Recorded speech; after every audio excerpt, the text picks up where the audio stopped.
amazing memories. He was an amazing guy, and we miss him so much. But what a legacy he left.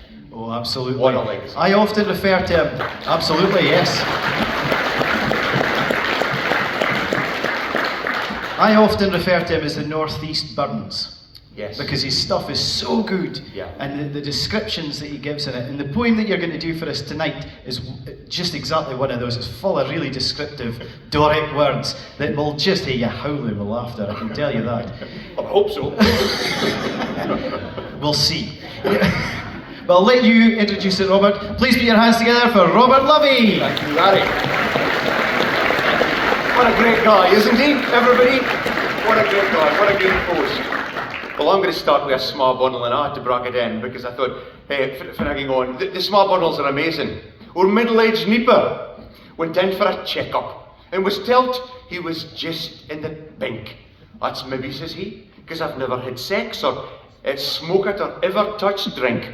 If I a year or two left, fit, says the doctor, you could live for another 2 score. But as a TT non-smoker that's never had sex, I can't think fit the hell for.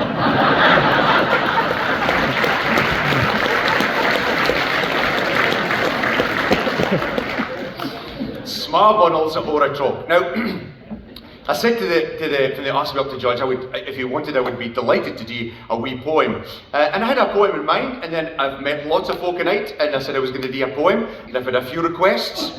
I'm still here. So this is a poem. You've heard it before, some of you, but it's about the big 10 ale. Everybody, it's Passion Pooder. If I can mind Passion Pooder tonight, we'll hear a good go. But of course, it's all about the aphrodisiac. And I once asked Ian, I thought at the time I kind of knew what inspired him to write it, but you'll probably remember a very famous lady that was once on holiday with someone she shouldn't have been on holiday with, and the tabloid photographer managed to get a photograph with the gentleman she wasn't supposed to be with, and her big toe or his big toe was in somebody's mouth at the same time. Anyway, so it inspired Ian Middleton to write Passion Pooder, all about the aphrodisiac. There's money a great discovery, folk have come upon by chance. For instance, cures for ailments and medical advance. But a similar kind of windfall came the Wyatt Jockey Black, when he discovered that his big 10 ale was an aphrodisiac. Now he'd been reading claims at Rhino Horn, when powdered into dust and sprinkled on your met, could fill you lippin' full of lust. So he schemed to find a substitute, a local ground supply, so he hit upon a plan to give his ain 10 ales a try. Well, at first it was trial and error, for his smart 10 ales were duds, and he tried a couple clippings on the pig when gained its spuds. He was hoping that an amorous arch would overwhelm the boar, but it just felt its guts, relieved itself, since settled down to snore.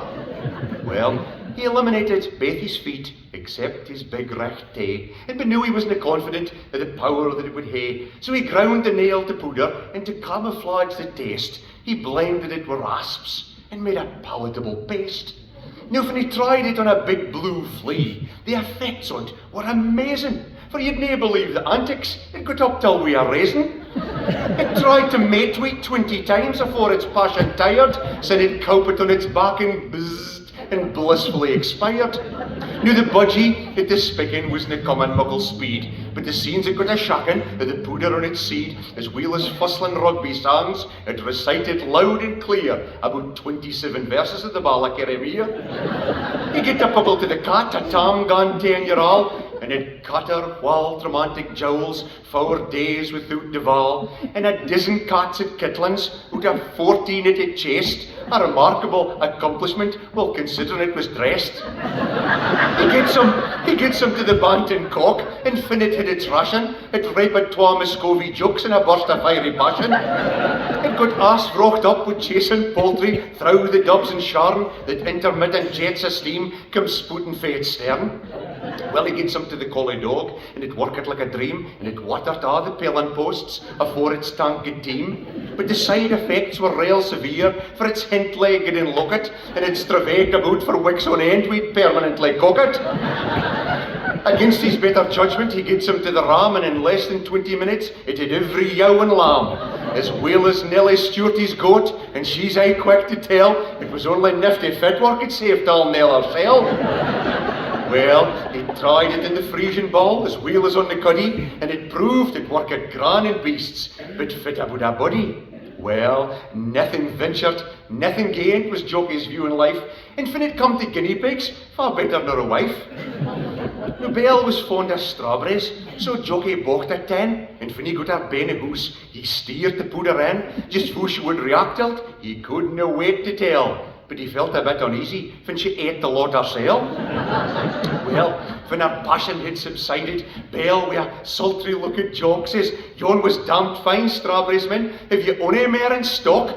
So when he told her for the dean, and they'd hate to use with caution, for they'd seen renewed a tail if they didn't hate on ration. But Belle got real addicted to it, so Jock curtailed supply. But Belle, she wasn't nothing if the crater wasn't a fly. And in echt he chanced to walking up, and when he had a look, she hit him by the big tail and was haying a sleeking soak. Now, though the tests with Belle had left him real suitably impressed, to be really scientific, it would need a stiffer test. So Alice Grant, a spinster, wearing on for 74, was just what Jock was looking for to prove the Pooder's power. So on Saturday night, the rural held its annual supper dance, and with Alice in attendance, giving Jock a perfect chance. So he waited till her back was turned, and he steered some in her port, and she wasn't along and showing, whoop, she was all the better for it. Well, she got up a dance with Willie Smith, and syne they disappeared, and 'twas wearing on for all long syne, afore they reappeared. And the state that Willie's clays was in, 'twas even Warner Alice's, and he hadn't even a button left for anchoring up his galluses. Well, it was no longer. War got ruined and trade grew fast and furious. Some came in cars and zimmers, some to buy and some just curious. But demand got as ferocious that the stuff he seen get deen, and for every twa that got some, there was ane that got neen. So that why to boost this Daniel's growth was a major handicap. For Jock had never heard of anybody tackling sick a crap. So daily, in midden bree, he spent an hour at Duggett. And though it failed to galvanise the growth, but by God it stupid Belle forsookent. Now, whoever dreams of riches werena a' together tint, can he bump it up the price a bit? He still could make a mint. For being the sole supplier, he'd buy yours in a nook, so a gram was set at £20, or a fiver for a sook. But disaster struck a morning, gien a horse a buckle stray, for it shuntered sideways in his star, and it trumpet on his tay. It burst in 3-4 places, and despite a pleas for Belle, he picked and he poked at it, and tried to cure it himself. Well, within a week it festered, it got fae black and blue to read, and syne get soft and stuttery, like a jar of potted heed. He landed in the hospital, but was over far gone to treat, so the surgeon weeped half a nail and half his big tay wheat. Well, at length when all the folk had heard that him or him must ration, withdrawal symptoms, seen set in, being starved in sick a fashion. The Frisian bull get sterile, the very dam get flat, and abdy wailed for weeks on end, for things had come to that. Now the banting cookie just sits and pines, a poor dejected crater, and Belle, well she's sucking pan drops now, for the winter onything better. And Finch Files seems far awa, wi' a wistful looking gaze, she'll be thinking foo things used to be when Jock had eyes taste.